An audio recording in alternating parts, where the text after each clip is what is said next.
This man, everybody knows. I got you a hot the dog. creator of Gravedigger from Hill Devil Hills, North Carolina. Dennis Anderson.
Cameron's helping me out because I got the flat tire. I got a bum foot getting up and down and through this crowd. Cam, I appreciate you being down there with the microphone. What a crowd here today, Cam. I don't know what to say. You're speechless, huh? I don't like microphone people. Why do you let me do this? I'm just kidding. What's up, Holyoke, Colorado?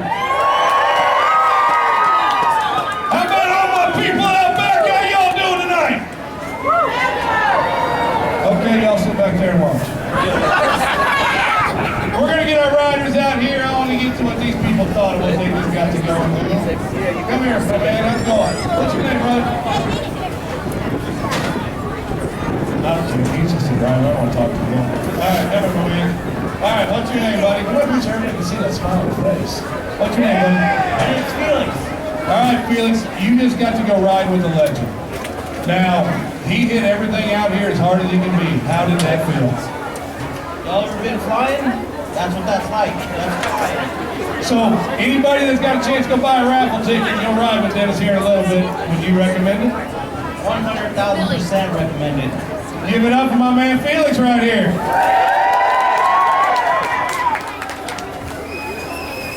Come on, Stick, we got things to do. Get him out. Yeah, we got stuff to do. Dennis has got a sandwich waiting. We ain't got time for this. You know what I mean? It's like I just know that everybody here lives off the land. My goal in life was to be a farmer when I was a kid in school. So I was a member of the FFA. I was in the Future Farmers of America. Yeah. And I wanted to have all the big John Deere tractors and all the big combines and all of that stuff. And I've got to tell you guys, I got a job working at Curry Tuck Grain and W. Todd Farms, the biggest farm operation in the Tidewater area. And I was a very good friend of his son. And I worked in a granary when we couldn't work in the fields. I was a sower. I sowed burlap bags, 100-pound bags of feed corn with a hand machine, and that was my job, was weighing those bags and sowing them. And Gary Todd was a smart aleck. He was a little bully. He couldn't kick my butt, but he would always step on my toes anyway, and he'd do it in front of everybody. So one morning he came in and snapped off at me. He was talking about a junky old truck that I've been working on for about 6 months. With a few choice words, and mind you, this guy's in a brand new F-250 all shined up. He don't even have no corn husks, no corn dust, nothing on him. I'm all wrapped up in it. And I told this guy with a few choice words, he was talking junk about my old 51 Ford truck. I said, Gary Todd, I'll take that junk and I'll dig you a grave. I took a can of spray paint and I put grave digger on the door of the old 51 Ford with combine tires on it. And I buried him in the mud that Sunday, and I have been the grave digger ever since. So that's how I got started. And furthermore, now the reason I am here is, it is not because of corporate money, because of corporate sponsors, it's because of my fans. I have 3 generations of fans right here in front of me, and you guys made Gravedigger what it is. There has never been corporate money handed out to that truck. You guys have made my family money and supported that Gravedigger truck, and now King Sling, this truck is going to live on too. But with all of that being said, you guys, you know, my kids are out on the road right now running the wheels off of the Gravedigger trucks every single weekend. My daughter drives, all 3 of my sons, some of a digger, so they're all throwing down, and we're throwing down because of you guys. And I always say this at all the big stadiums I go to. I want to thank you guys for every nut and bolt on my truck and every shingle on my roof. I love you guys. I'm here because you're here. That was a really long story. All right, guys, let's make sure, remember, don't forget, like Brett's been telling you, you guys have your chance. Get to the merchandise stand, $5 will get you a raffle ticket, $20 will get you 5. Plus, if you buy King Sling merch, you get 5 raffle tickets. Get your chance at intermission. We will draw, and a couple of you are going to hop in this bad machine and go ride with the icon. One more time, Dennis Anderson! All right, thank you very much, Cameron, and he's going to drop that mic off up front, take a ride back to the pit area. We're going to get King Sling off the track. And folks, one more time, we cannot have y'all going back and forth on the track. We will